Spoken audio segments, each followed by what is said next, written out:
El día de hoy, siendo 22 de octubre del 2020, procedemos a emitir el video respecto a la clase de el curso Evaluación Tributaria Contable de, según el sílabus, la segunda semana del sílabus de la unidad 1 correspondiente a auditoría tributaria. Para tal efecto, vamos a continuar con la exposición del Código Tributario y también tenemos la exposición del impuesto a la renta y las 5 categorías del impuesto a la renta.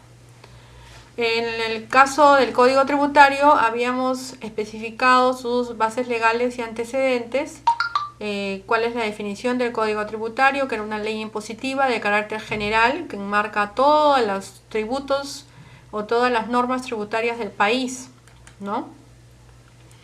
Y finalmente el concepto del Código Tributario, que era un conjunto orgánico y sistemático de las disposiciones y normas que regulan la materia tributaria en general. ¿Cuál es la base legal del Código Tributario? Es el Decreto Supremo 133-2013-EF, publicado el 22 de junio del 2013.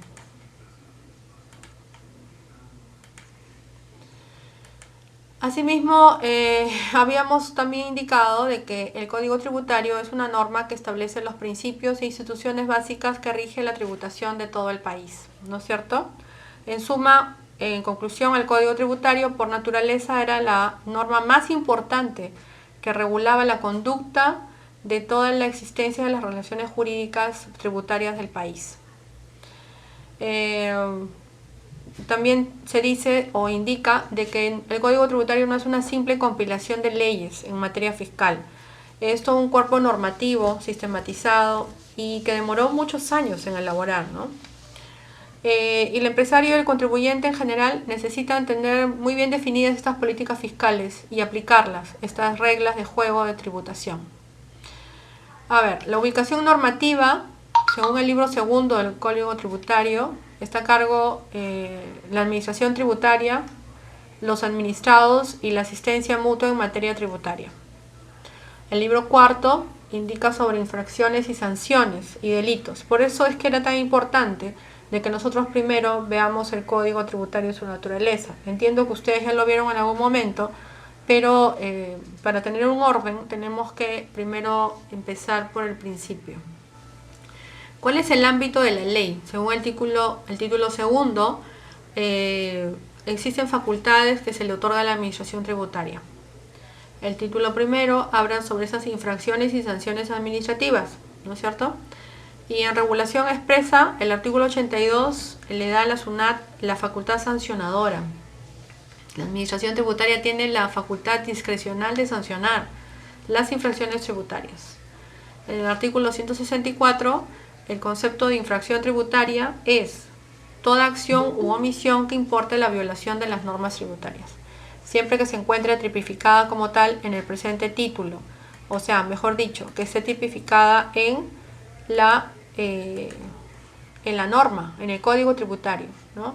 El artículo 166 dice a la facultad sancionadora, la administración tributaria tiene la facultad discrecional de determinar y sancionar administrativamente las infracciones tributarias.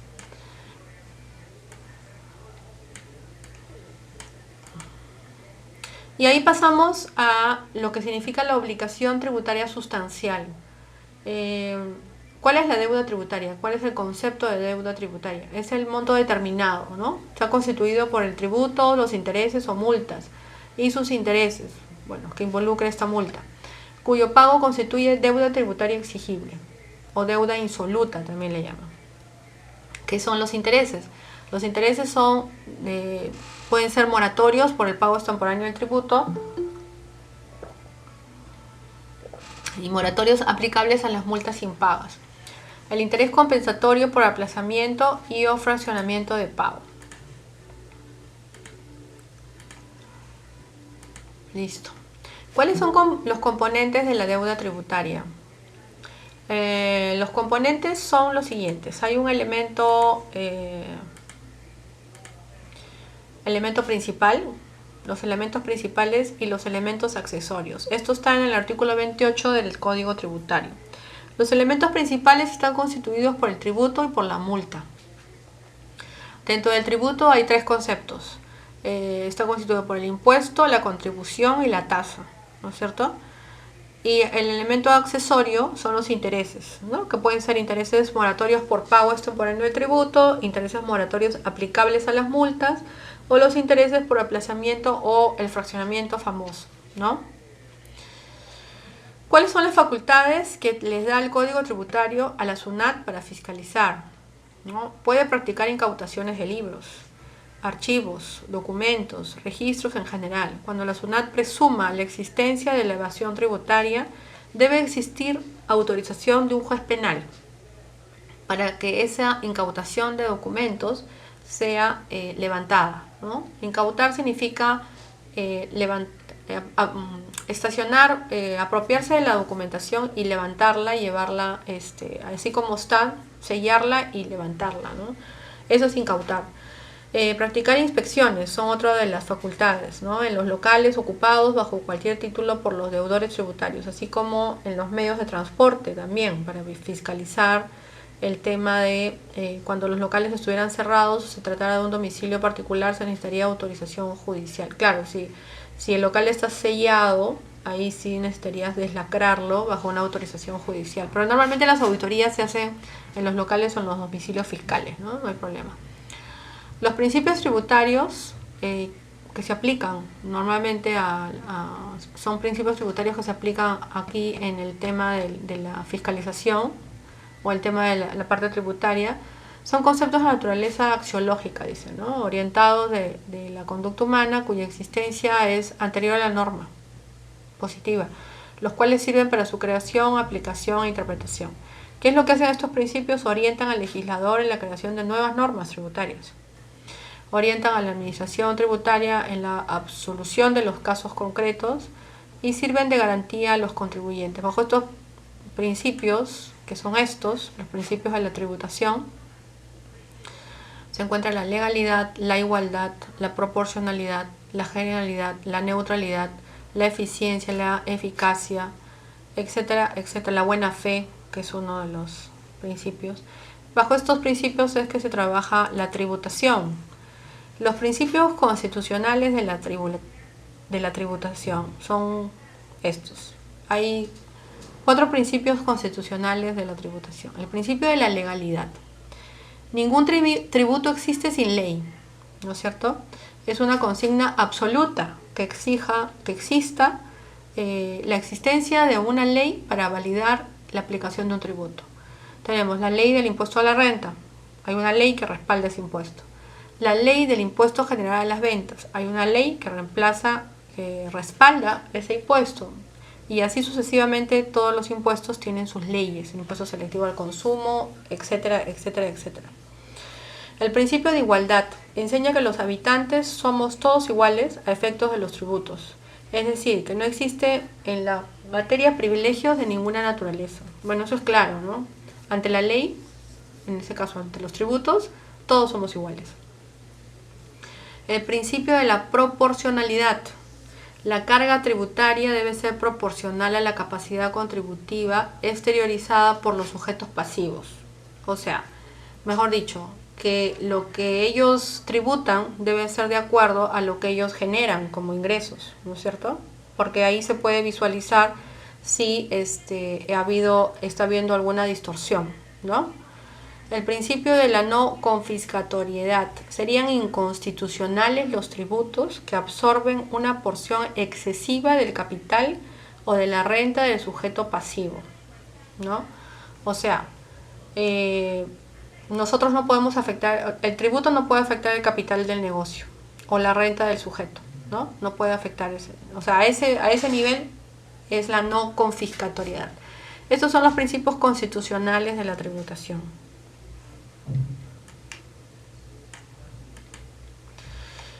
Bueno, como ya hemos visto, el sistema tributario peruano está conformado por el derecho tributario, el código tributario, los tributos y la ley penal o la ley de delitos aduaneros. En el caso de los tributos se encuentran los impuestos que están recaudados por el gobierno nacional.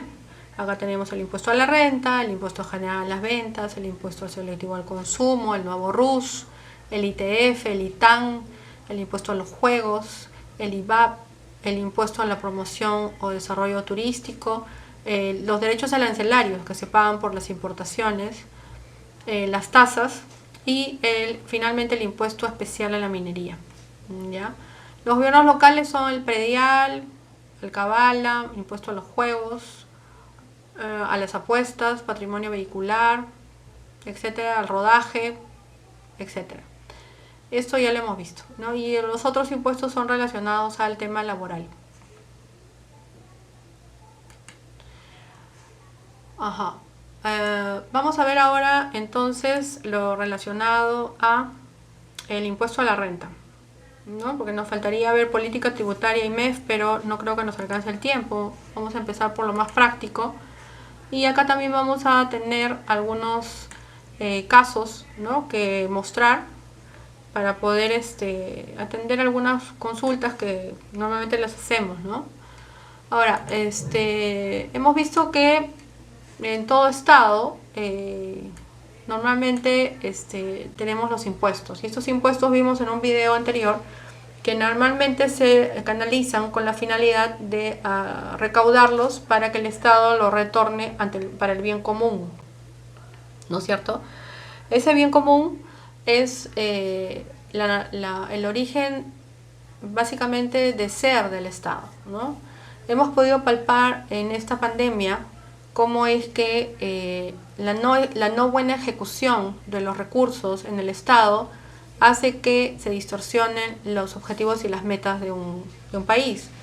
Esto va aliado, obviamente, con la intención política, ¿no? Hemos dicho que en el Estado siempre los técnicos y profesionales como nosotros tenemos como aliado a las normas establecidas. El Código Tributario es la norma madre para poder nosotros respaldarnos como contadores en base a ello, al tema impositivo, ¿no? Acordémonos que siempre nosotros los contadores públicos tenemos como base el tema de la doctrina contable. La doctrina contable está conformada por las normas internacionales de contabilidad, las normas internacionales financieras, el plan contable, los principios contables y el plan contable general. En este caso empresarial o dependiendo del plan contable que se vaya a aplicar en cada entidad que vaya a llevar la contabilidad. En paralelo tienes al tema impositivo, ¿no?, que es toda la normativa que se tiene vigente para poder aplicar en conjunto el buen registro de las operaciones contables. Ahora, hemos dicho también que ese tema impositivo es un tema que está ligado con el tema de impuestos, dijimos, ¿no?, tributos, y es un tema netamente impositivo del Estado, ¿no es cierto? Pero el tema doctrinario, que es el que yo siempre les hablo, es en base a lo que es el origen, la doctrina contable. Cómo es que ustedes como contadores públicos en algún momento de su vida vayan a desarrollar el trabajo de contador y ustedes tienen que analizar esas cuentas, ¿no? El tema de la dinámica contable, el tema del plan contable, el tema del origen del cargo y el abono de cada una de las cuentas, la naturaleza y el origen de cada una de las normas internacionales de contabilidad vigentes, ¿no?, y las normas internacionales financieras. Ustedes saben la cantidad de años que ha demorado de que esas normas internacionales de contabilidad y normas internacionales financieras sean aprobadas y finalmente internacionalmente hablando se llegue a un nivel, ¿no?, de globalización, si se quiere llamar así. Ustedes no saben la cantidad de años que ha demorado y me lo pueden demostrar diciendo que a partir del 2019 se iba a aplicar el Plan Contable General Empresarial, ¿no es cierto? A nivel ya en el caso de Perú, ¿no? Y la cantidad de años que se tienen recién después de que se aprobó hace 10 años, creo, el Plan Contable Empresarial. Después de eso, después de 10 años recién se llega a un consenso y finalmente se llega a aplicar el Plan Contable Empresarial.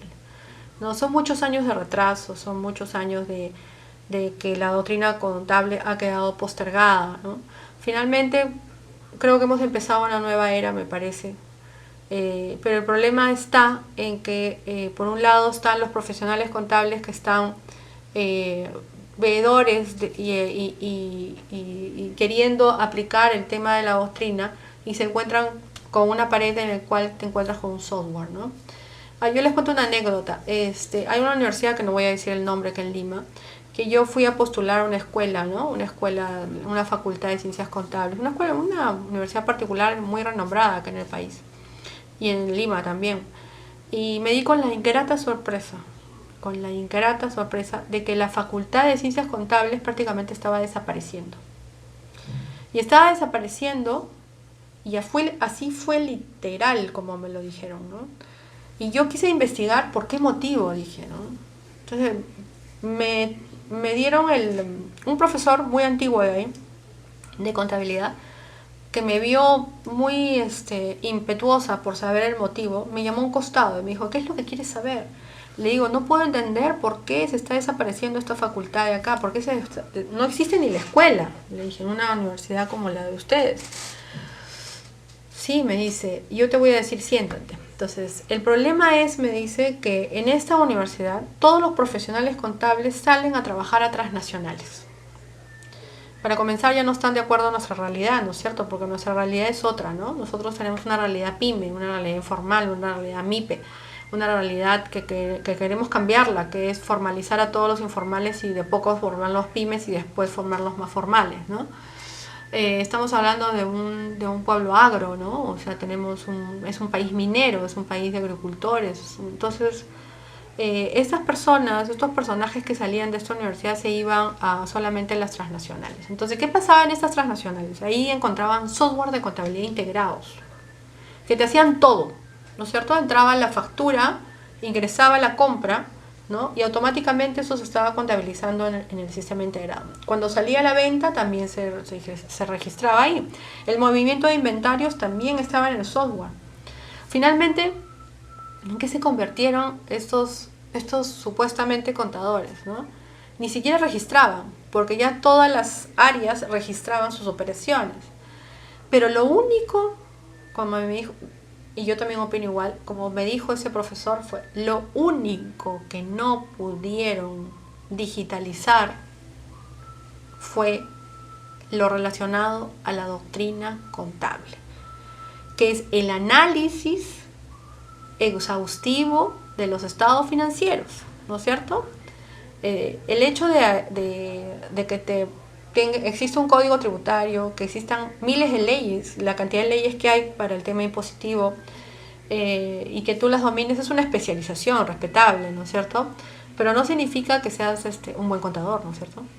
El buen contador es aquel que analiza bien las cuentas, aquel que interpreta bien la doctrina, aquel que conoce bien en la norma internacional de contabilidad y la norma internacional financiera, todos los principios, el plan contable, las dinámicas de las cuentas. Ese es el buen contador, porque esa es la naturaleza y el origen del contador. No es la parte impositiva. O sea, el código tributario es importante porque es país, ¿correcto? El impuesto a la renta es importante para saber qué cosa es lo que tienes que aplicar. El impuesto general a las ventas es importante también para poder aplicarlo. Pero no es tu naturaleza. O sea, no es tu naturaleza como contador. Tu naturaleza y lo que tú no debes de perder es la doctrina contable. Dentro de esa doctrina se encuentra el análisis a los estados financieros. Y el análisis de los estados financieros implica que analices todas las partidas y sepas analizar todas las partidas del plan contable general. ¿Correcto? Entonces, si tú me preguntas, bueno, el código tributario y todos los elementos tributarios que existen en la actualidad en el país, respetables, ¿no? Pero incluso he pertenecido a grupos de contadores de estudios que hemos peleado con SUNAT, ¿no es cierto? El tema de la depreciación, por ejemplo, ¿no? Tienes la depreciación contable y la depreciación tributaria, ¿no? Ahí ya tienes un temón. Y ese tema te implica aplicación de la norma en contra de según ellos, en contra de la aplicación de la SUNAT, ¿no es cierto? Claro, ahorita en época de COVID, como vamos a ver ahora más adelante, van a darse cuenta cómo es que la SUNAT ha tenido que, no ablandarse, sino que estamos en una pandemia, ¿no? Entonces, estamos en una pandemia donde las empresas y los individuos no tenemos ingresos. Las empresas y los individuos no tenemos trabajo, ¿no? Entonces, no generamos. La actividad minera está parada, literal parada al 100%. Todos los proyectos mineros están cerrados. Estamos con una inflación y un PBI de desarrollo de 10 a 11% negativo, ¿no? La actividad minera tiene un menos 48% de crecimiento. La actividad turística, que era la otra actividad que generaba divisas, también, ¿no es cierto? Entonces hablando que la actividad minera está parada, la actividad de divisas está parada, todo lo que es hidrocarburos, gas, porque también exportábamos gas, también está parado, ¿correcto? Entonces quiere decir, al momento de la balanza de pagos, donde tú tenías las principales divisas de las exportaciones, ¿correcto? Solamente importas, entonces quiere decir que habrá un PBI negativo, ¿correcto? Y entonces, ¿qué hacemos? Entonces, la SUNAT, como ente recaudador de los impuestos, no puede ser tan firme como era antes, porque no hay de dónde ser firme. Todo el año, es probablemente que todo el año, no me van a dejar mentir, porque hay la suspensión perfecta, ¿no es cierto?, de labores, a muchos que hemos estado en planilla nos han suspendido perfectamente, ¿no? Y hasta enero, si no me equivoco, se ha empleado hasta enero la norma, ¿no? Hay un montón de normas que se ha dado ahorita con el tema de la pandemia. Una de ellas es la suspensión perfecta, eso por un lado. Por otro lado, el tema en el caso de los estudios de contadores, mi caso, por ejemplo, yo tengo un estudio de contadores que he tenido que prácticamente cerrarlo. ¿Por qué? Para comenzar, mi socia se enfermó de COVID. No la puedo hacer trabajar con COVID. Una, dos, su hijo, que era el asistente, uno de los asistentes principales, también se enfermó de COVID. Entonces, la única que quedó fui yo. ¿Qué hice? Comencé a hacer ponencias, ¿no? Como estas, por intermedio de Meet, y comencé a asesorar a la gente por intermedio de Meet, pero los empresarios comenzaron a ver de Gamarra, porque yo tenía varios clientes de Gamarra que no lo hacían. Ellos me decían, pero doctora, esto va a ir por ese lado, y si todo el año, entonces, mira, yo te sugiero que cierres. Vamos a suspender las acciones, vamos a suspender temporalmente el RU, qué sé yo, todo, pero no tienes movimiento de inventarios, no hay ventas, las ventas están, o sea, la cantidad de cosas que vendían y producían eran monstruosas, ¿no? Ellos tenían talleres en Nate Vitarte, que es un sitio lejos de aquí, donde tenían edificios enteros de talleres, ¿no? Y entonces yo los conocí en una Navidad y bueno, así fue que empezamos, y ahí tenían, de los 6 o 7 clientes que he tenido, solamente quedó uno. Y saben que ese uno, ¿sabes qué ha hecho? Lo que ha hecho es comprar un sistema de costos, ¿ya? Y lo que ha hecho es sincerar sus costos. Ha dicho, bueno, no, yo no me voy a ir, pero lo que yo le sugerí. Lo que pasa es que a estos empresarios no les gusta trabajar con sistema de costos. Y yo siempre les sugería, tienen que trabajar con toma de inventarios, control de inventarios y sistema de costos. Si ustedes van a seguir diciendo, no, pero si estoy ganando. ¿Cuánto puedes saber si esta cantidad de tela, cuánto estás produciendo y solamente produciendo y ganando? Porque lo que tú haces es para ganar. Entonces, si tú me vas a decir que no, y ahí nomás, o sea, en épocas normales puede ser porque había bonanza, pero ahora no, ahora hay escasez, y la escasez con inflación. Cuando existe eso, normalmente tiene que haber mucho más control, ¿no? Entonces, de los 7 que habían, de mis clientes, solamente quedaba uno, y ese uno yo le he hecho que compre un sistema de costos, y eso involucra un control de inventarios. Y miren, al principio dolió, como se dice, ¿no? El gasto, invirtió en eso y contrató a 2 cardistas, ¿no? Para que puedan manejar, uno el sistema y otro físicamente. Estamos tomando inventarios cada 3 meses. Ya, bueno, obviamente yo no, sino ellos, porque yo no puedo ir. Y yo los capacito o sea, mejor dicho, me he vuelto una capacitadora más que contador, porque como están suspendidos todos los pagos hasta julio, como vamos a ver más adelante, ya recién a partir de agosto han comenzado a producir otra vez y han aplicado esta nueva fórmula, que es el control de inventarios, bueno, y obviamente un buen sistema de costos, ¿no? ¿Por qué? Porque con este buen sistema de costos lo que van a hacer es sincerar sus costos, sincerar sus precios, y recién van a saber si realmente están ganando o perdiendo. Ellos nunca lo han hecho, ¿no es cierto? Y por lo que estoy presintiendo, por los primeros resultados, yo pienso que van a ganar, ¿no? Eh, Realmente es inaudito pensar de que nosotros como contadores no podamos solamente ser simples tenedores de la parte tributaria. Si bien es cierto, es una especialización, pero nunca, por ningún motivo, así practiques todo lo que practiques, mejor dicho, te especialices en todo lo que te especialices, no puedes dejar de tener tu naturaleza de la doctrina contable. La doctrina contable es tu razón de ser de contador y es el origen y finalmente es lo que te va a acompañar toda tu vida. No puedes dejar, y es más, tú tienes que pelear.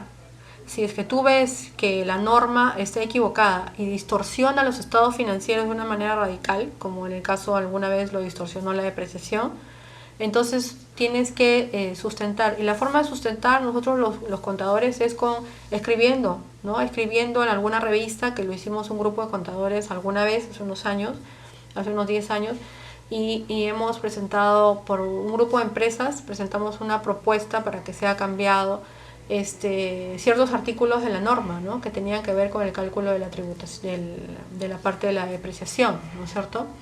Esa es la forma, ¿no? Ahora, también es presentar las propuestas al colegio de contadores para que el colegio como colegiado, ¿no? Ellos presenten las propuestas, porque acordémonos que hay un representante siempre en ciertas comisiones de un contador. Entonces, pero eso es más difícil, ¿no? Porque ya sabemos cómo está el Congreso, ¿no? Así que mejor por ahí no. Pero sí podríamos presentar mediante las empresas algún tipo de propuesta, de mejora, ¿no? O sea, esto que está escrito, no es que esté escrito, o sea, ¿cuánto tiempo se demoraron a hacer el Código Tributario? Antes existía en el Ministerio de Economía y Finanzas un área que se llamaba contribuciones. Era una oficina, ¿no? Un piso. Y ahí se veían todos los impuestos de todo el país, ¿no? Y no había forma de poder tener ningún control. Las leyes, como ven, son del 2004, algunas, no sé si las están viendo. Esta ley del impuesto a la renta, por ejemplo, tiene 2004. ¿Cuántos años tenemos, por Dios mío, señor? ¿Cuántos años tenemos de república? El próximo año vamos a comer el bicentenario, 200 años. Y recién en el 2004 hay una ley del impuesto a la renta. O sea, yo como contador no estoy conforme para nada, ¿no es cierto? Porque, o sea, quiere decir que pasó, estamos hablando del 2004, estamos 2020, ¿no? 16 años, ¿sí? 16 años nada más tiene esta ley, ¿ya? ¿Qué pasó antes? O sea, los 190 y tantos años que pasó, ¿no es cierto? Era un desorden de la gran 7, ¿no? El impuesto general a las ventas, la próxima clase lo vamos a ver, y se van a dar ustedes dar cuenta cómo es que también, ¿no? Tiene una similitud en cuanto al tema de constitución de esta ley, ¿no? Es más, acá por ejemplo, sin más de demorarnos, ¿cuál es la base legal del Código Tributario? Lo tenemos por acá, ¿no? El 2013, ¿no? El 2013, finalmente, ¿no? Publicado el 22 de junio del 2013, ¿no? Entonces, aquí fue aprobado en octubre del 2005 y entró en vigencia en mayo del 2006. Claro, la última modificatoria es esta, ¿no? Pero en realidad la primera aprobación fue en octubre del 2005. Y miren la ley que derogó, ¿eh? Para que ustedes se den cuenta una idea. La ley que derogó fue una ley tributaria común de 1972. O sea, la voluntad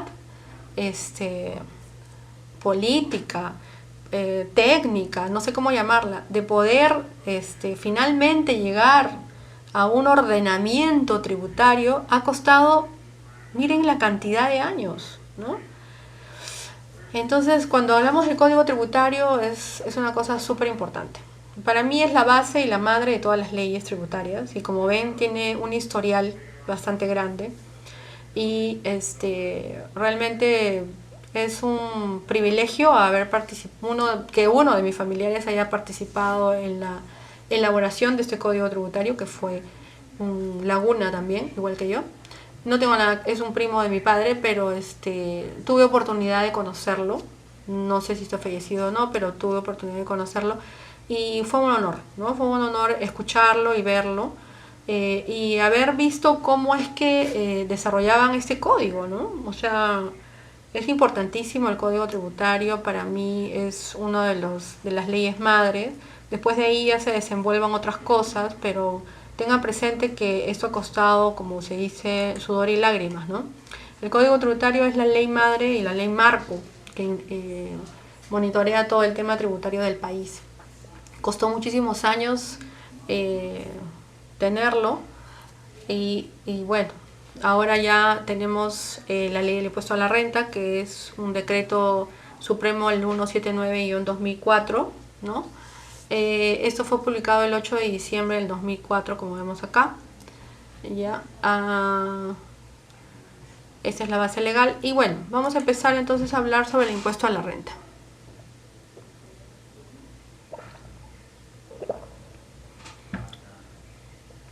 ¿Qué es el impuesto a la renta?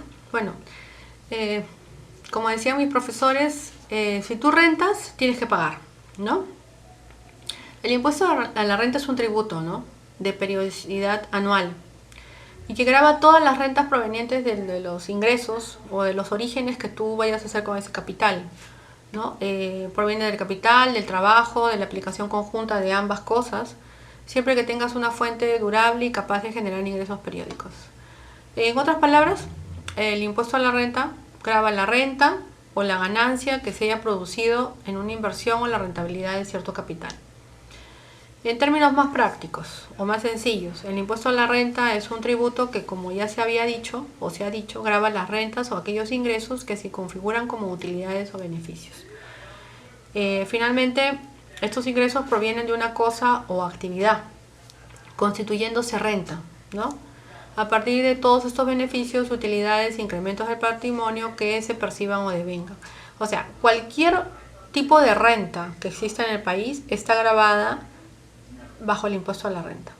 Hay una renta que no, y la vamos a ver al final de la exposición, que todavía hay un hueco, ¿no? Hay un hueco legal ahí que no lo están contemplando y que con esto el tema de la pandemia no lo han visto, ¿no? Por ejemplo, Netflix, ese tipo de negocios, no está rentando, ¿no? Y sin embargo está generando ganancias en el país, porque el hecho de que nosotros acá en el país estamos de alguna manera contribuyendo a que se tenga esa ganancia, ¿no? Y ellos no rentan, o sea, no pagan impuestos acá en el país, ¿no? Ese es un caso que lo han contemplado en la SUNAT, ¿no?, en la administración, en el Código Tributario incluso, ¿no?, en el caso del impuesto a la renta. El impuesto a la renta, como vimos en el cuadro anterior, es un impuesto directo, ¿no es cierto? Desde el punto de vista subjetivo, el sujeto está gravado, es un tributo que grava directamente a quien tiene la renta.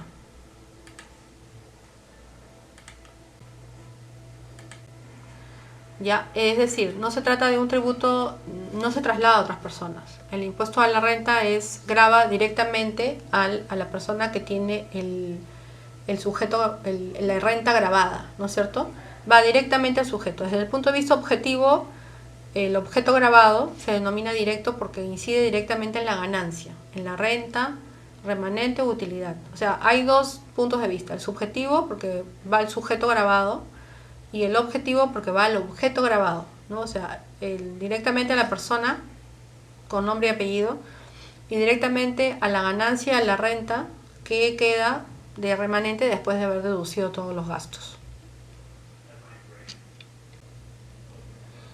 ¿Y cuáles son las características del impuesto a la renta? ¿No? Hay algunas características. Por ejemplo, no es trasladable.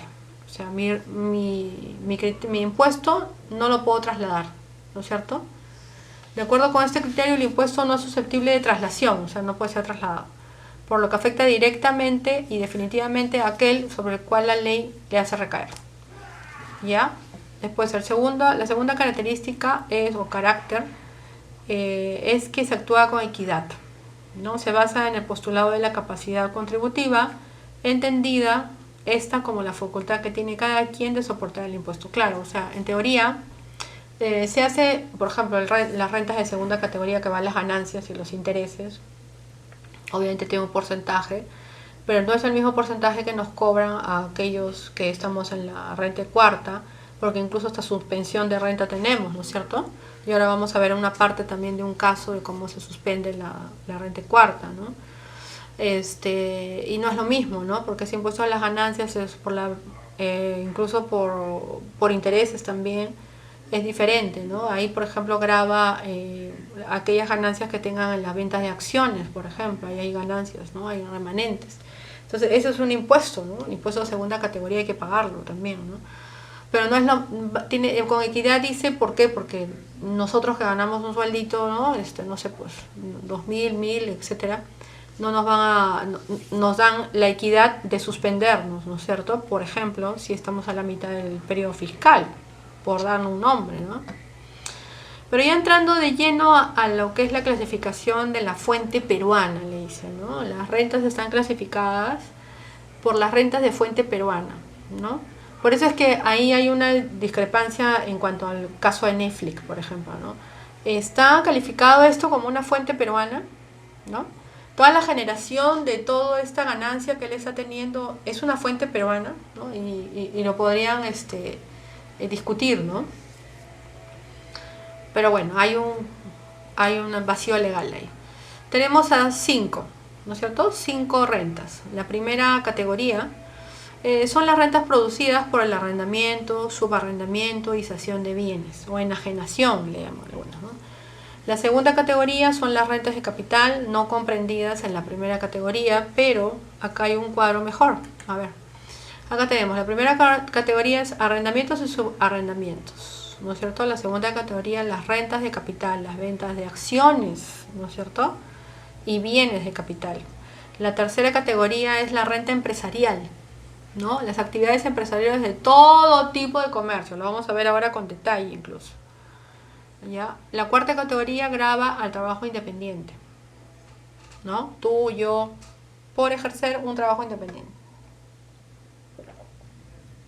Y finalmente la quinta categoría grava el trabajo dependiente. Ahora vamos a entrar a las rentas de primera categoría. Vamos a explicar cada una de las rentas y vamos a tener casos prácticos, ¿ya? Esta dinámica de tener cada una de las rentas, ¿no es cierto? Vamos a tener el concepto de la renta de primera categoría y vamos a poner un caso práctico. Ahí pasamos a la segunda categoría y tenemos un caso práctico, tercera categoría y tenemos un caso práctico. En el caso de la quinta lo vamos a ver cuando tengamos las planillas, ¿no es cierto? Porque hay que tocar la próxima semana lo que es planillas, para poder llegar a hacer el tema laboral, porque también nos piden en la cuarta o quinta sesión algo relacionado con el tema laboral. Pero para eso tenemos que tocar la renta quinta. Aparte también tenemos que ver la política tributaria y el MEF, ¿no? Para poder llegar finalmente. Con eso cerraríamos la primera unidad, con el MEF, con la política tributaria y con la renta quinta. Y la renta y el impuesto general a las ventas, ¿no es cierto? El impuesto general a las ventas, que lo podríamos tocar el mismo día que tiene que ver con el tema del origen del crédito fiscal. Pero bueno, vamos entonces a no distraernos y vamos a irnos a las rentas de primera categoría. Las rentas de primera categoría es, como dice acá el título, es alquilas, ¿no? Si alquilas tu casa o departamento, ya estás con renta de primera categoría. Listo. ¿Y esto cómo ocurre? Acá está, impuesto a la renta de primera categoría. ¿Qué es? Son aquellas rentas obtenidas por el arrendamiento o subarrendamiento de predios, incluidos sus accesorios. Se incluyen también los servicios prestados por el locador y el monto de los tributos que tome a su cargo el arrendatario, ¿no? Y que legalmente corresponda al locador. ¿Cómo calculo el impuesto? Mensualmente el impuesto se debe de calcular aplicando el 5% obtenido de acuerdo al monto a pagar, ¿no? O sea, de lo que tú pagas del predio, el cálculo es tus ingresos brutos, se determina sumando la totalidad de los ingresos por ese tipo de renta. Si tuvieras varios predios, no sé, pues tienes un montón de edificios ahí que tienes que alquilar, y entonces sumas a todos y al final le aplicas deduces el 20% y le aplicas la tasa del 6.25 de tu renta neta. Pero mensualmente al monto de tu alquiler vas haciendo pagos a cuenta, le llaman, ¿no? Del 5%. ¿En qué fechas declaro y pago? Se declara y paga el impuesto dentro del plazo de vencimiento previsto en el cronograma de pagos mensuales, de acuerdo al último dígito de RUC de cada declarante. Cada año la SUNAT emite una resolución que fija quiénes son los obligados a presentar la declaración anual. Aquí está, las rentas de primera categoría graban el arrendamiento, la cesión gratuita de predios, el subarrendamiento de predios y la cesión de muebles. Mejoras también, ¿no? Listo, acá, ¿quiénes están obligados a declarar la renta de primera categoría? El obligado es el arrendador, o sea, yo el dueño tengo que pagar ese impuesto. ¿Cuánto pagaré por renta de primera categoría? Es el 5% del valor del alquiler, ¿cierto? Por ejemplo, si alquilamos nuestro predio 850 mensuales, pagaremos por concepto mensual 42.5, ¿sí? Acá tenemos, como les dije al principio, el concepto y cada uno de los conceptos de la primera, segunda, tercera y cuarta categoría, porque la quinta la vamos a hacer en la próxima semana cuando hagamos planillas. Acá tenemos a Miguel, en el ejercicio 2020 alquila un inmueble en la avenida Tacna, dice, que fue arrendado por 550.000. El autovalúo y lo arrenda por 3.800 mensuales. También subarrendó un predio a Jesús Carrasco, o sea, él alquiló y lo subarrendó. El monto del arriendo es de 1.800. El monto del subarriendo es de 2.500. ¿Sí? Ahí está.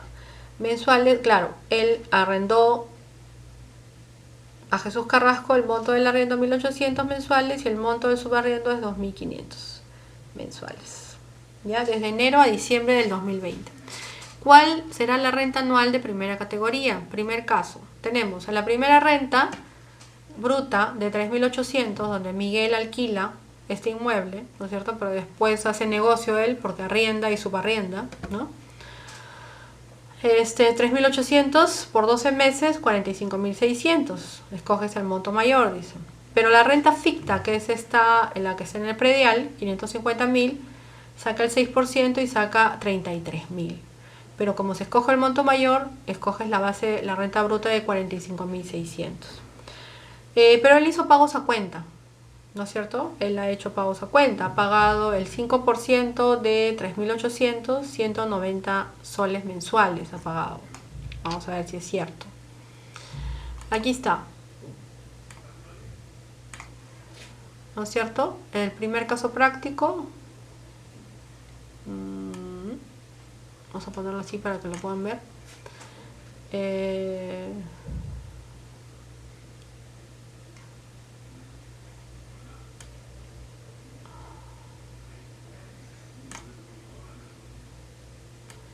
Ya, 190 soles mensuales ha sido sus pagos a cuenta, ¿no es cierto?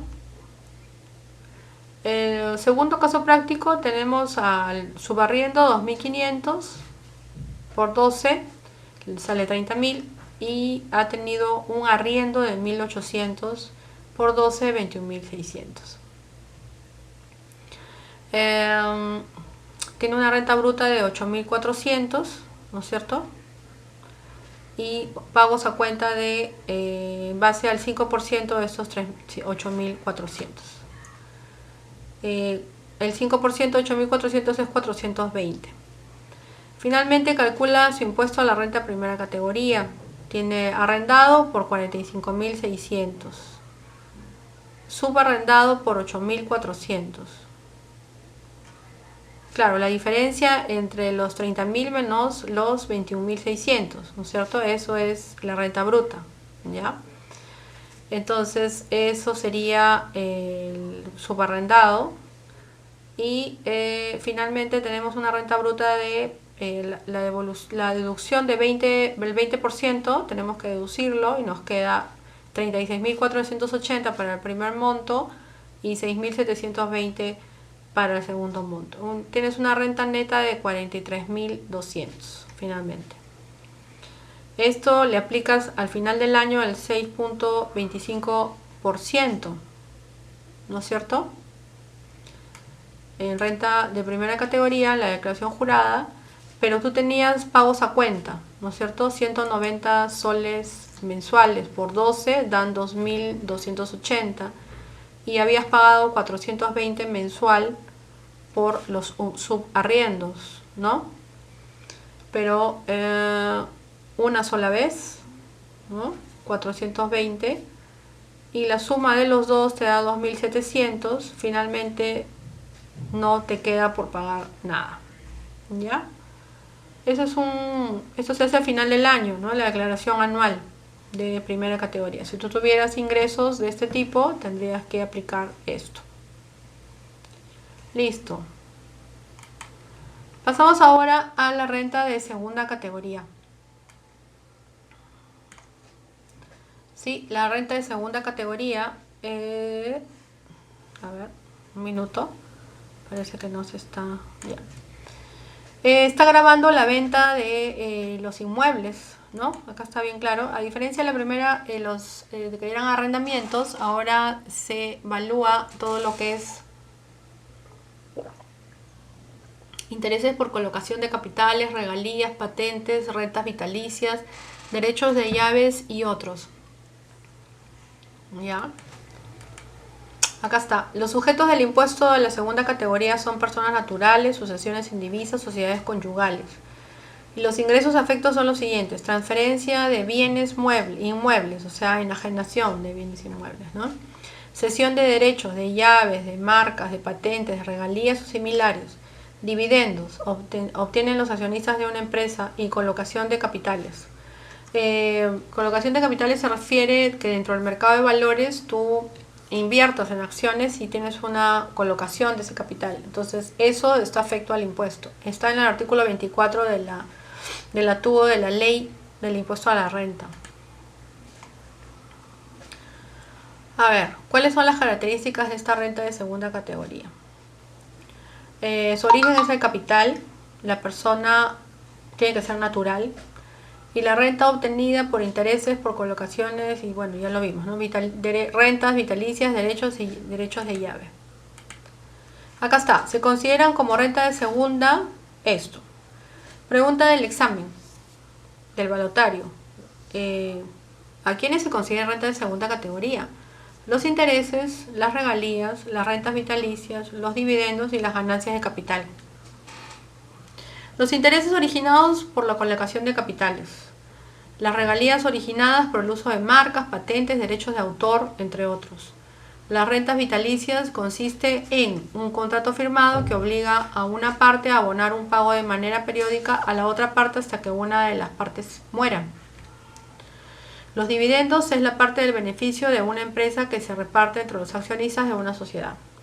Y las ganancias de capital provienen de la enajenación de inmuebles que no sean casa-habitación.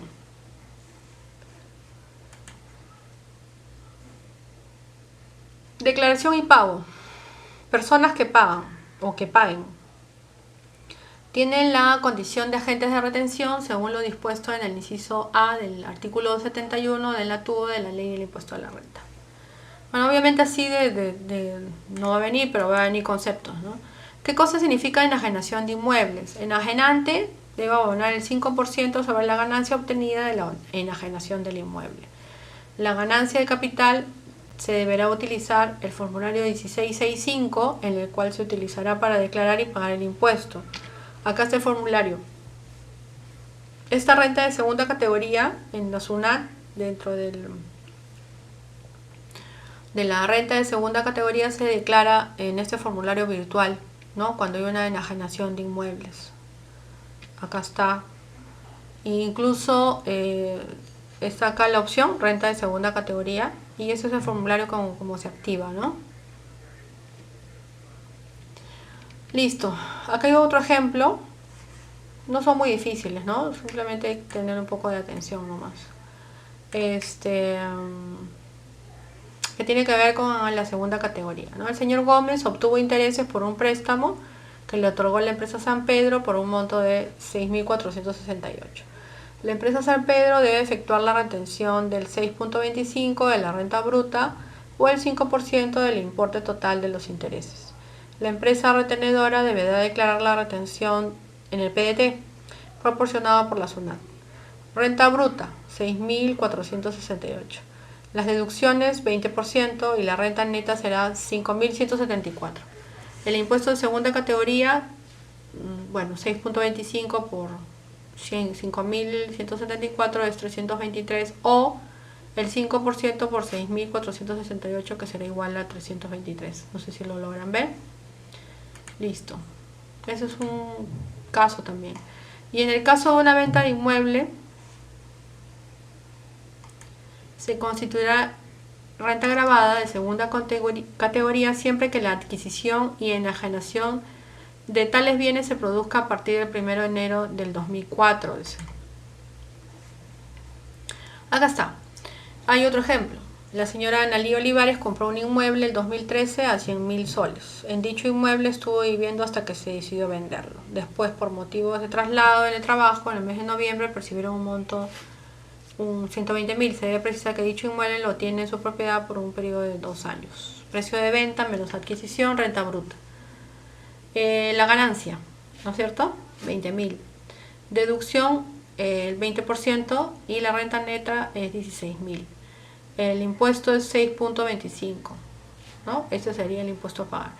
Ahora, también es cierto de que nosotros tenemos una norma en la cual te dice que todos los que somos propietarios debemos declarar estos inmuebles, ¿no? Hay una norma que no es, me parece obligatoria, pero estos inmuebles en SUNAT a partir del año pasado, me parece, tenían que ser declarados, ¿no? En un formulario. Ya, pero en la práctica es un poco difícil, ¿no?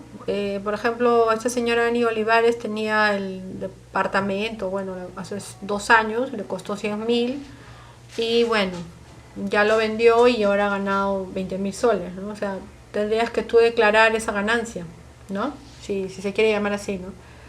Pero bueno, es lo que es, ¿no?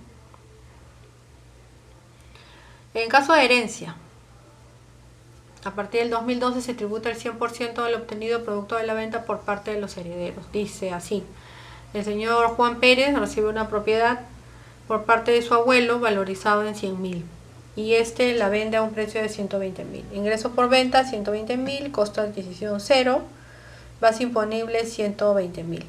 El tributo es el 5% si no es habitual y el 28% si es habitual, o sea, se hereda a cada rato. Ya. Bueno, 33.600 si fuera habitual, ¿no? Pero en este caso no es habitual. O sea, acá va a depender mucho de la declaración, ¿no? Si lo declaras o no lo declaras. En el caso de regalías o derechos de autor, contraprestación en efectivo o en especie originada por el uso o el privilegio de uso de patentes, marcas, etc. Estamos hablando de diseños o modelos de planos, etc., ¿no? La señora Raquel transfiere en forma definitiva sus derechos de autor sobre la obra Solo se vive una vez a la empresa editorial Tormón, ¿no? La renta bruta es 320.000, hay una deducción del 20% y hay una retención del impuesto de 16.000. ¿Ok? Si quieres hacer el cálculo directo, también calculas el 5% por los 320.000 y tienes 16.000 soles que se encargará de retener la empresa Tortón, ¿no? Por impuesto a los derechos de autor. Por eso que cuesta tanto escribir un libro acá en este país, ya no importa. En caso de rentas vitalicias, el señor José cobró en el mes de junio, son casos del 2015, etc., la suma de 6.500 soles por concepto de renta vitalicia que otorga la compañía de seguros Viva Tranquilo. La compañía de seguros Viva Tranquilo, al momento de abonarle la renta vitalicia mensual al señor José, deberá retenerle el 5% del monto abonado, o sea, 325. La renta vitalicia es de 6.500, tiene una deducción de 1.300, tiene una renta de 5.200 y el impuesto es 6.25 anualmente, ¿no? Sobre los 5.200 deducido el 20%. El impuesto retenido es de 325. Ya que también sale lo mismo de deducir el 5% de los 6.500. La compañía Vive Tranquilo debe declarar la retención de segunda categoría del periodo junio 2015. El caso de dividendos es la parte de un beneficio de una empresa que se reparte entre los accionistas de una sociedad. El dividendo constituye la principal vía de remuneración de los accionistas como propietarios de una sociedad y se retiene el 6.8% sobre el monto de la remuneración de accionistas, en este caso 544. La suma que recibirá el accionista es de 7.456. Bueno, como verán, se han traído varios casitos dependiendo de cada uno de los que se da. Claro, no es una población común, ¿no? Porque en realidad nosotros no es común tener a gente que tenga herencias, tampoco ganancias y tampoco tantos accionistas, ¿no es cierto? Pero existen, ¿no? Existen en el mercado y bueno, es así como se calcula, ¿ya? Ahora nos vamos a nuestra famosa renta de tercera categoría. La renta de tercera categoría, que como habíamos dicho, grava a todos los comercios, ¿no es cierto? Todas las operaciones que graban la renta de categoría están relacionadas a todos los tipos de comercios, industrias, minerías, explotaciones agropecuarias, forestales, pesqueras, recursos naturales, de prestación de servicios comerciales, industriales o de índole similar, transportes, comunicaciones, sanatorios, hoteles, depósitos, garajes, etc. Los agentes mediadores son las derivadas de la actividad de los agentes mediadores del comercio, rematadores y martilleros de cualquier otra actividad similar. Los notarios, las que se obtengan de los notarios. Las ganancias de capital y los ingresos por operaciones habituales a que se refiere el artículo 2 y 4 de la ley del impuesto a la renta. Las ganancias de capital de operaciones habituales, las ganancias de capital y los ingresos por operaciones habituales. Las personas jurídicas, las demás rentas que obtengan las personas jurídicas a que se refiere el artículo 14 de la ley del impuesto a la renta. Asociaciones o sociedades civiles, cesiones de bienes, instituciones educativas particulares y patrimonios de fideicomiso. ¿Ya? En general, toda actividad que genere un ingreso o una ganancia con personería jurídica, ¿no? Eso es lo que grava la renta de tercera categoría. Habiendo dicho eso, comenzamos a ver en resumen la renta bruta. Son rentas de tercera categoría según el artículo 28 de la ley de impuesto a la renta, las derivadas de las siguientes actividades: derivadas del comercio, industria o minería, derivadas de los agentes mediadores de comercio, ingresos por operaciones habituales, rentas obtenidas por el ejercicio de profesión, arte o oficio a través de asociaciones civiles o asociaciones o sociedades civiles. O sea, todo lo que tenga personería jurídica, lo hagas a cargo de es una tercera persona, ¿no es cierto? Una personería jurídica, no son dos individuos ni A ni B, eso genera una renta bruta. Y eso es una renta de tercera categoría. La base legal es el artículo 28 de la TUA de la ley del impuesto a la renta. Así tenemos la renta bruta de tercera categoría en enajenación de bienes, donde las ventas brutas es el ingreso bruto total. Ahí aplicas las devoluciones, bonificaciones, descuentos y similares. Y estas ventas netas sería el ingreso total. Finalmente, también rebajas los costos computables o los costos de adquisición o costos de producción. Y finalmente te obtienes la renta bruta. La renta bruta con un criterio de imputación, aplicas el criterio del devengado. ¿Ya? El criterio del devengado: los ingresos son computables en el ejercicio en que se adquiere el derecho a recibirlos, sean cobrados o no, caso de la venta a plazos. Ese es el primer criterio. Y el otro criterio: los gastos son deducibles en el ejercicio en que surge la obligación de pagarlos y se determina su monto, sean pagados o no, caso de gastos por adelantado, ¿no? Las reglas de valoración. Ya tenemos, para efectos del impuesto a la renta, los ingresos por operaciones grabadas se encuentran sujetos a una regla de valoración, valor de mercado. El valor asignado a los bienes en los casos de transferencias de propiedad a cualquier título, así como la prestación de servicios en general o por cualquier transacción, será el valor de mercado. Eso sale en el artículo 32 de la TUBA de la Ley del Impuesto a la Renta. Si el valor asignado difiere del valor de mercado, la SUNAT procederá a ajustarlo. Eso es cierto. Cuando hay auditorías, aplican el valor de mercado, y si ellos ven que hay una diferencia bastante radical, ellos lo ajustan, ¿no? Para el cálculo del impuesto, ¿no? Me refiero. Otras reglas de valoración tenemos las existencias, los valores, el activo fijo y los precios de transferencia. ¿Ya? A ver, tenemos en las existencias el que normalmente se obtiene en las operaciones onerosas con terceros. Ok. Los valores, si se cotiza en bolsa, será el mercado bursátil; si no se cotizan, será el valor patrimonial. En el activo fijo, si son bienes con operaciones frecuentes en el mercado, será dicho valor; en caso contrario, será el valor de tasación. En los precios de transferencia, las reglas que permiten determinar el valor de mercado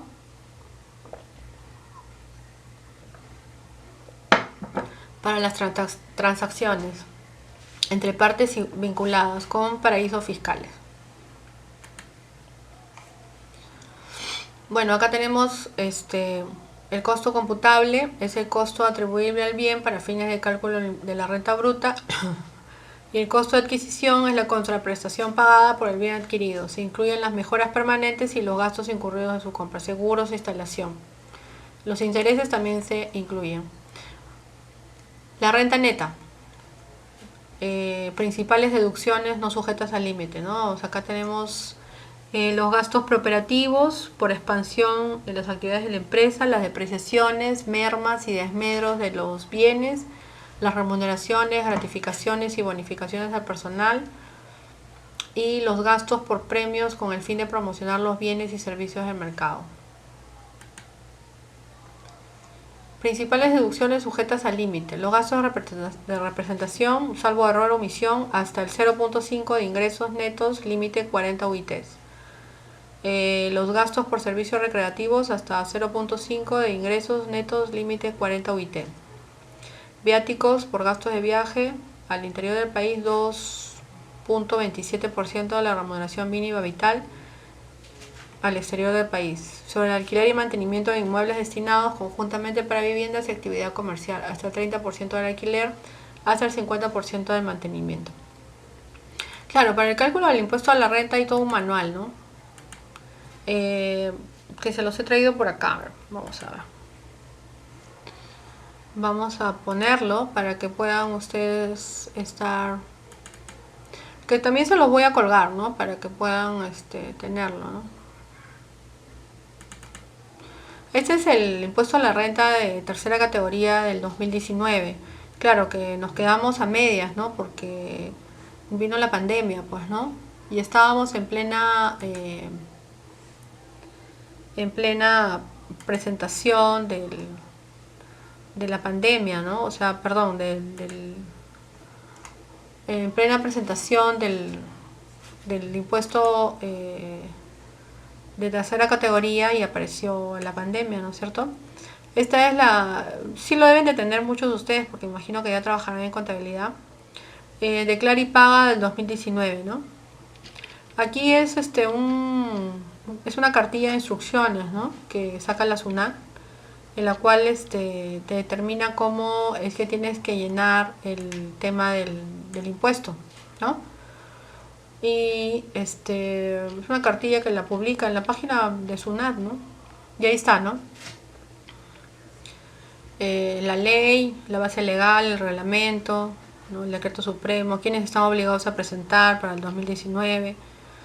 Aquí está, los sujetos, incluye a MIPES, y ahí está, MIPE tributario. Actividades generadoras, ¿no? Los no obligados, acá está, son el nuevo RUS y el RER, son los no obligados. O sea, puedes tener empresa nuevo RUS y RER y nada. Acá hay también importante: la persona natural titular de 2 o más empresas unipersonales deberá consolidar las operaciones de estas empresas para efectos de la declaración y pago del impuesto anual. O sea, hay no, todo el instructivo sí lo deben haber visto, me imagino, solo que, como digo, vuelvo a repetir, nos agarró la pandemia. Entonces muchos de nosotros nos quedamos ahí, ¿no? Incluso el vencimiento se trastocó también, ¿no? El medio para declarar es el formulario 710, ahí está, renta anual, tercera categoría. Donde declarabas también el ITF, ahí está. No sé si lo están viendo. Si lo logran ver, ¿no, chicos? Ahí voy a ver. Profesora, buenas noches. En el aula virtual no encuentro sus PPTs aún. Ah, ya, perfecto. Ya, ok. Tatiana, yo todo he subido ya al aula virtual, los PPTs. Por si acaso. Sí, ya. Entonces, aquí está el... Yo no encuentro en mi aula virtual lo que ha subido. Ah, ya, no. Por eso le decía. Sí, yo ya subí. Todas las noches yo me quedo subiendo todos los PPTs. Tendrías que revisar porque ahí están. Sí. Solo veo las tareas que dejo y Ajá. bueno, en sí pero no hay lo que usted está subiendo. Sí, tendrías que entrar a cada semana. En cada semana yo estoy poniendo los PPTs. A ver. Excelente. El aula virtual, sí. Semana con Sí, semana. ya lo vi.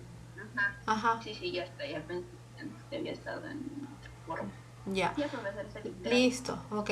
Entonces, estos medios para declarar, el formulario 710, que son los formularios autorizados, ¿no? Para poder, obviamente esto no va a entrar en el examen, ¿no? Pero, esto les sirve a ustedes porque les va a ayudar en su trabajo, ¿no? Muchos de ustedes seguramente ya trabajan en contabilidad, ¿no?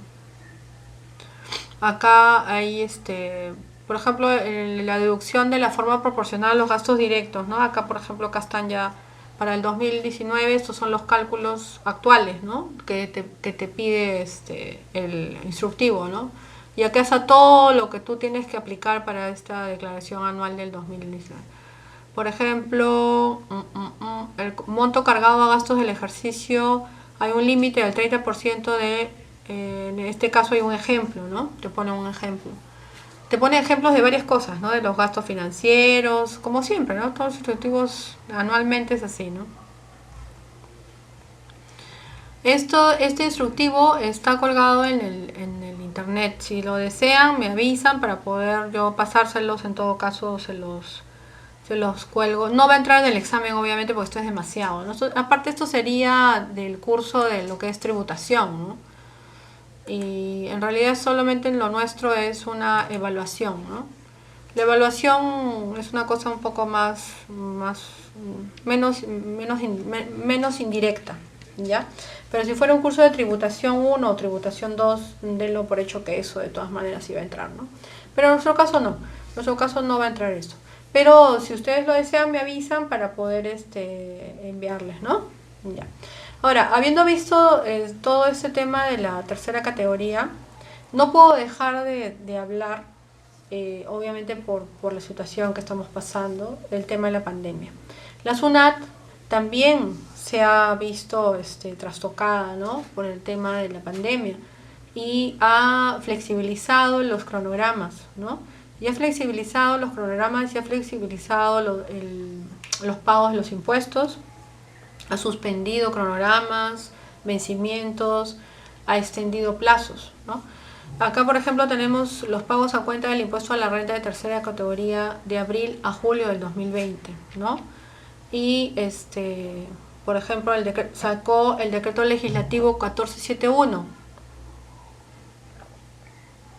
que modifica la ley del impuesto a la renta, ¿no? Este decreto legislativo para los meses de abril y julio hasta julio del ejercicio agrario 2020 suspende prácticamente y rebaja los pagos a cuenta del impuesto a la renta, ¿no? Vamos a leerlo. Este decreto legislativo tiene por objeto establecer de manera excepcional por el hecho de la pandemia reglas para la determinación de estos pagos a cuenta, ¿no?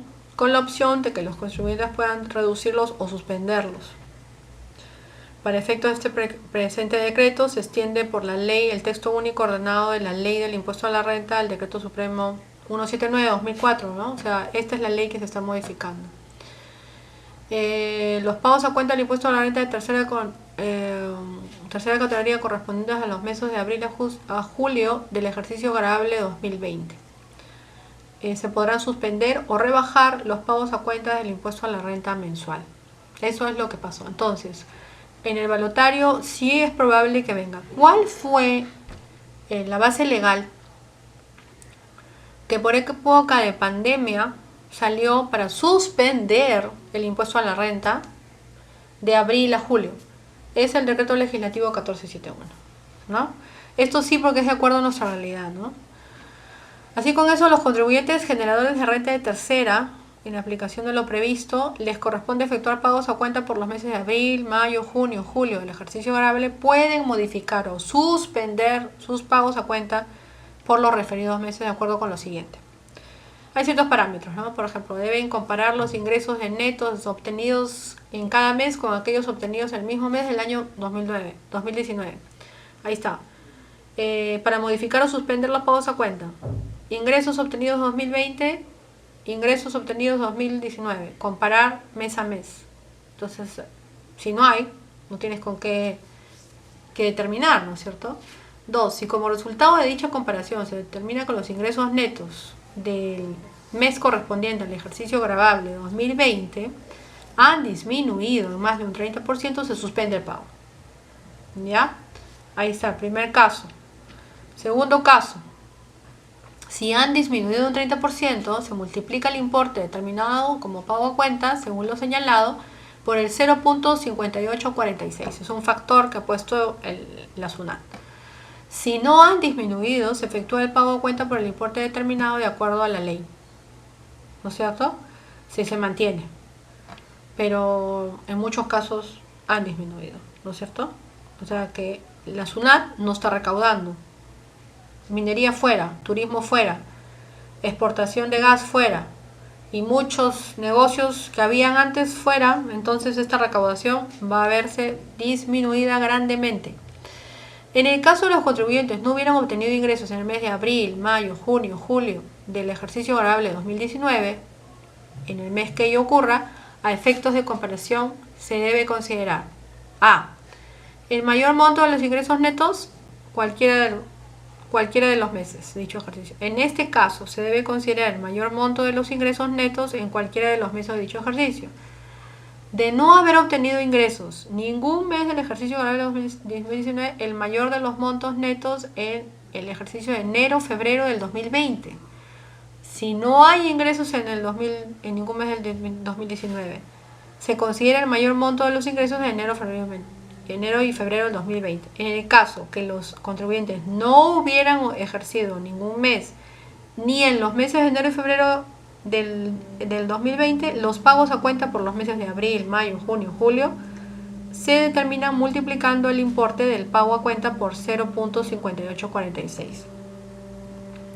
O sea que de todas maneras les hacen pagar una cosa chiquita, pero les hacen pagar, ¿no? Cuarto caso, en caso que los contribuyentes no hubieran obtenido ingresos en ningún mes grabable de 2019, enero, febrero, etcétera, los pagos a cuenta de los meses de enero, febrero, abril, mayo, junio, julio de 2020 se determinarán multiplicando por el factor, ¿no? Y así, es decir, pueden aplicar esta norma el régimen MIPE tributario, el régimen de la Amazonía, el régimen agrario y el régimen arboricultura. Finalmente, el artículo 4 de esta norma señala la inaplicación temporal del artículo 85 al efectuar la determinación de los pagos a cuenta por los meses. Bueno, claro, si tienes base imponible y tú has seguido generando algún rubro, comida, por ejemplo, supermercados, etcétera, esos han seguido generando, ¿no? Eso, pero los demás no, pues, ¿no? Entonces, esa es la norma que sacó SUNAT específico para los tributos. Pero hay más, ¿no? En el caso de las medidas tributarias por declaratoria de emergencia nacional. Ahí está. Esto está actualizado el 4 de junio del 2020 por motivos de la declaración de emergencia y un decreto supremo, el 044-2020, que dice: 1. Facultad de no sancionar infracciones. Durante este tiempo que dure el estado de emergencia no sancionará las infracciones tributarias. 2. Prórroga de fecha de vencimiento de las declaraciones de impuestos. 3. Para los contribuyentes designados como principales contribuyentes que durante el ejercicio hubieran percibido ingresos, les aplicará el siguiente cronograma. Y acá vienen todos los cronogramas, ¿no? Por ejemplo, todo se aplazó, ¿no? Todo se postergó, los principales contribuyentes. Para la declaración anual, por ejemplo, se hizo para junio, después la declaración anual del impuesto a la renta, hubieran ingresos tanto para julio, o sea, todo se ha visto postergado, ¿no? Declaración mensual de impuestos marzo, abril, mayo, junio, julio y agosto. Todo se ha postergado desde julio para adelante, ¿no? ¿Ya? Entonces, como verán, la SUNAT también se puso la mano al pecho, ¿no? Por ese tema, ¿no? Ahora, lo importante es, para que ustedes, que puede venir en el examen, ¿cuáles son las dos bases legales, no? A ver, vamos a hablarlo en crudo. A ver, la base legal que modifica la ley del impuesto a la renta y otras disposiciones, sobre todo el impuesto a la renta, es el decreto legislativo 1471, que modifica la ley, el decreto supremo 179 de 2004. Esa es una. La otra pregunta es la de acá. ¿Cuál es la base legal donde suspende las medidas tributarias del estado de emergencia, donde prorroga y suspende la facultad de no sancionar? Es el decreto supremo 044-2020 de la PCM. Esto es, ¿no? Son dos preguntas que son muy probables que puedan venir.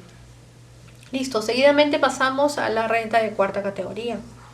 La renta de cuarta categoría, como ya sabemos nosotros, es aquella que grava a todo el trabajo independiente, ¿no? De carácter independiente, profesión, arte, oficio, y aquellas obtenidas por el ejercicio de actividades de director de empresa, síndico, mandatario, gestor de negocios, albacea.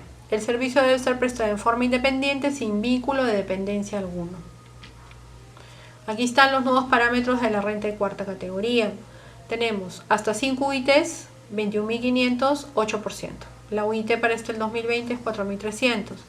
Por el exceso de 5 UITs y hasta 20 UITs, 14%, ¿no? Todos estamos en el 8%.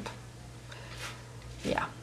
Y la famosa suspensión de renta y cuarta, ¿no? Entonces, si por ejemplo alguien nos contrata, ¿no es cierto? Ahorita, octubre, estamos a octubre, 22 de octubre.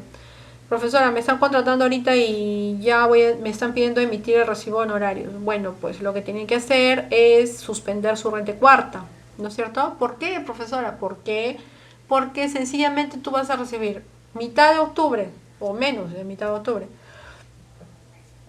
noviembre y diciembre, ¿no? 2 meses y medio. Entonces, no vale la pena, pues, ¿no? Si me hablaras de que te contrataron en enero, sí, pero te están pidiendo un trabajo, no sé, pues, para 2 meses, no vale la pena que tú te descuentes el 8%. Ahora, como están las cosas de falta de liquidez, es mejor que ¿cómo se llama? Te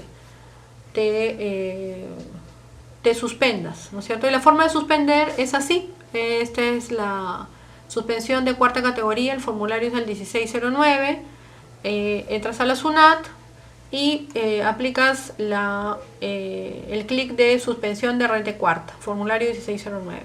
Esta es la pantalla. Luego, dependiendo la situación, ingresarás los ingresos percibidos o proyectados. Ya, acá está, ingresos brutos, los ingresas, y finalmente el monto total de los ingresos, ¿no? Obviamente, no sé, pues me contratan por 2.000 soles, por 2 meses son 4.000 y suspendes. Finalmente sale este documento donde hay un dato adicional, ¿no? Que tienes que mandárselo a la persona que te está contratando para que puedas saber que estás autorizado, ¿no? Y no te descuenten. Finalmente hay un caso práctico de cuarta categoría chiquito, ¿no? Es cuando nosotros rentamos finalmente al año, ¿no? Anualmente, Miguel Torres otra vez presta servicios de vigilancia a una empresa de noticiero contable por 4.500. Bueno, 4.500 por 12, bueno, él sí lo han puesto en el año, ¿no? 54.000, entonces vale la pena, pues, ¿no? La deducción, 10.800, el 20%, tenemos 43.200. La deducción de 7 unidades impositivas tributarias son 30.100. Y finalmente tienes una renta de cuarta categoría de 13.100. 13.100, acá está. Le aplicas el 8%, ¿no? 1.048. Eso sería, ¿no? Para el cálculo de la renta de cuarta categoría, sus ingresos brutos se realizaron un 20%, descuento de 20%, luego de ello se descuentan 7 unidades impositivas tributarias y o 3 unidades. Y finalmente habría que ver si esto le habían descontado, ¿no? Porque entendemos que realizaron pagos a cuenta, no habían realizado pagos a cuenta. Acá está, pagos a cuenta y o saldo a favor de periodo anterior, no había realizado pagos a cuentas, entonces le toca pagar a Miguel Torres 1.048, ¿no es cierto?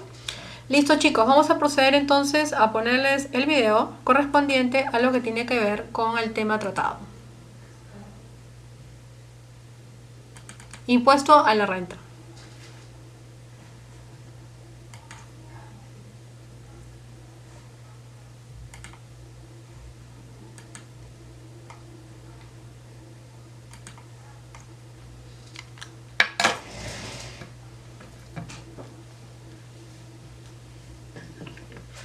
Hola amigos, ¿qué tal? Bienvenidos nuevamente al canal. Mi nombre es Evelyn. En esta ocasión vamos a hablar qué es el impuesto a la renta y cuántas categorías de impuesto a la renta tenemos en nuestro país.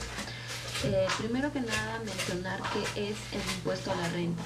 El impuesto a la renta, amigos, es un impuesto sobre las rentas que se graban hacia las utilidades de las personas, empresas o otras entidades legales.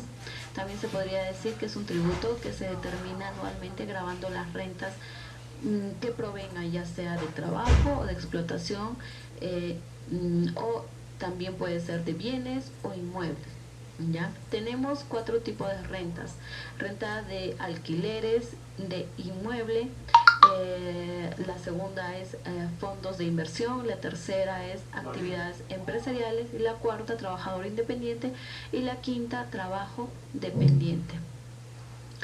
En la primera categoría, que es alquileres de inmuebles, arrendamiento y subarrendamiento de alquileres de tipo de cesión de muebles e inmuebles o muebles. En esta categoría del impuesto a la renta de la primera, mayormente se basa del alquiler que nosotros mayormente vamos a pagar hacia la SUNAT por alquilar, ya sea nuestra casa, nuestro carro, etcétera, ¿no? En la segunda categoría, que son los fondos de inversión, corresponde a las ventas de acciones o valores mobiliarios, intereses por colocación de capitales o regalías, patentes, rentas vitalicias, derechos de llave y otros. Esto más que todo se genera, también puede ser por venta de terreno. La primera venta de terreno no está grabada por la renta de segunda categoría, pero a partir de la segunda renta de la venta de terreno ya está grabado ya en la venta del terreno, que también tenemos que hacer nuestro pago. La tercera categoría, que son actividades empresariales, están las personas naturales, personas jurídicas. Generalmente estas rentas se producen por la participación conjunta de la inversión del capital de trabajo. Y bueno, mayormente acá están los regímenes que tenemos en nuestro país. Y también tenemos que pagar rentas mensuales y anuales. La renta de la renta de cuarta categoría, trabajador independiente, actividades de trabajo propio. ¿Cómo se podría decir a los freelancers? Que ellos tienen su trabajo independiente y bueno, mayormente no tienen horario de entrada ni de salida. También se podría poner como ejemplo a un electricista que pueda ir a una empresa a hacer un trabajo esporádico y emitir su recibo por honorario. En la renta de quinta categoría, la actividad de trabajo es subordinada. Tienes que tener un horario de entrada y un horario de salida y estás bajo un contrato de trabajo. En la primera renta de alquileres inmuebles, nosotros hacemos el pago del impuesto del alquiler, que equivale a 6.25%. En la segunda renta, que es fondos de inversión, la tasa es del 5% sobre las ganancias obtenidas. Bueno, yo tengo una inversión de factoring y también me han retenido el 5% por las ganancias obtenidas de este tipo de inversión que he realizado. También se realiza en factoring y en otras actividades bursátiles o de inversión, ya sea de terrenos también, como les estaba mencionando. En actividades empresariales, el RUS, el régimen especial, el REMIPE tributario, el régimen general, están grabados todos los impuestos impuestos tributarios, obviamente, que se da por ley, ya sea el IGB, el impuesto a la renta, que nosotros pagamos mensual y anual, el salud de nuestros trabajadores y seguros, ¿no? Y seguros que también podemos ponerles a nuestros trabajadores, digamos SCTR, que es un seguro de trabajo de riesgo, etcétera, ¿no? En la cuarta y quinta categoría, si sobrepasamos las 7 UITs, tenemos que pagar un monto anual, ya un monto anual si es que sobrepasamos este monto, pero si no, bueno, prácticamente no pagaríamos nada, ¿no? Y en la renta de cuarta categoría emitimos nuestro recibo por honorario, y en la renta de quinta categoría nuestra planilla, y bueno, con todos los beneficios de ley, tenemos un contrato, tenemos un horario establecido por la empresa.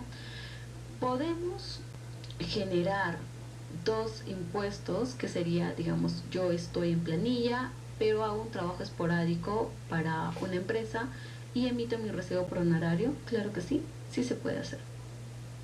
Bueno amigos, eso sería todo. Espero que apoyen este tipo de contenido, suscríbanse a este canal y denle su like.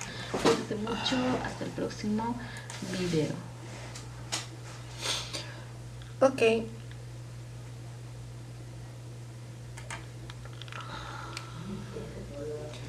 Bueno, entonces vamos a hablar sobre el resumen del día de hoy.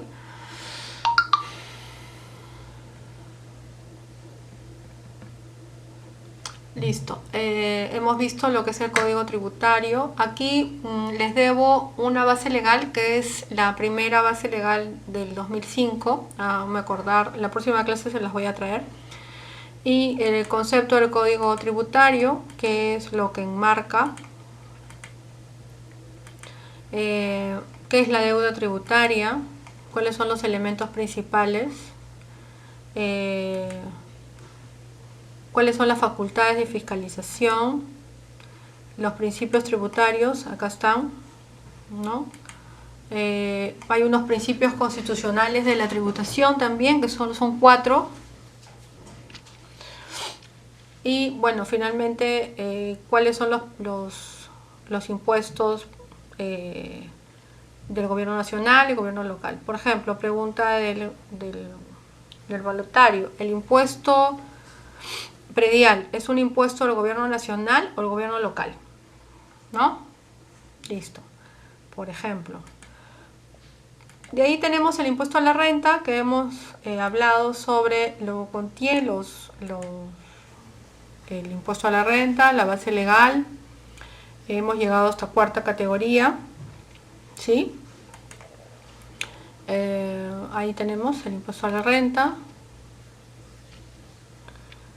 Ya, las características, las categorías, qué significa cada uno de los impuestos hasta cuarta categoría, ejemplos, casos prácticos de primera categoría, segunda categoría, y también hemos tenido qué cosa es lo que grava. Ahí están los casos prácticos de segunda categoría. En qué formulario se declara. Esta es segunda categoría. Estos son los ejemplos. Tercera categoría, qué es lo que involucra, qué grava, cuáles son los principales conceptos. Bueno, acá el de renta de tercera categoría es bastante extenso, ¿no? Y hay dos bases legales que hay que saber acá por el tema de la pandemia, que hemos hablado, las medidas, los pagos a cuenta del impuesto a la renta en época de pandemia. Y también las medidas que se han dado por la declaratoria de emergencia, también una base legal ahí, ¿no? Para ello también les compartí un PDF que era el instructivo del impuesto a la renta, del impuesto a la renta del 2019, ¿no? Léanlo porque de todas maneras podríamos tener algunas preguntas claves de aquí, generales, ¿no? Generales, por ejemplo, es quienes no están obligados, quiénes están obligados, o sea, preguntas así muy de rutina, como se dice, ¿no?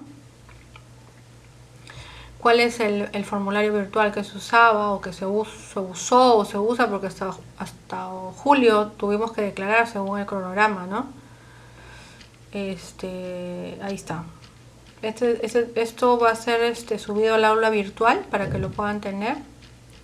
Preguntas generales, ¿no? De que se van a salir para el balotario. Listo, eso sería todo por el día de hoy. Bueno, el cronograma, el concepto de cuarta, ¿no? Que involucra cuarta categoría. Obviamente, ¿qué rentas? ¿Cuál es la renta de la primera renta, ¿no? 8%, ¿no? ¿Y cuál es el monto? Son 5 ítems. Este cuadro es básico, va a venir de hecho, ¿no? Una pregunta de acá. La suspensión procede o no procede y en qué casos, ¿no? Lo hemos visto. ¿Y cuál es ese caso práctico? Acá está, hay un caso práctico, puede venir, sí, puede venir un caso práctico, ¿no? Para que lo desarrollen, ahí está el caso práctico. Ahora, cualquiera de estas preguntas o estos casos prácticos pueden venir. La tarea, vamos a terminar la exposición de una vez. Entonces, hemos tenido la exposición del impuesto a la renta y con eso vamos a culminar la grabación.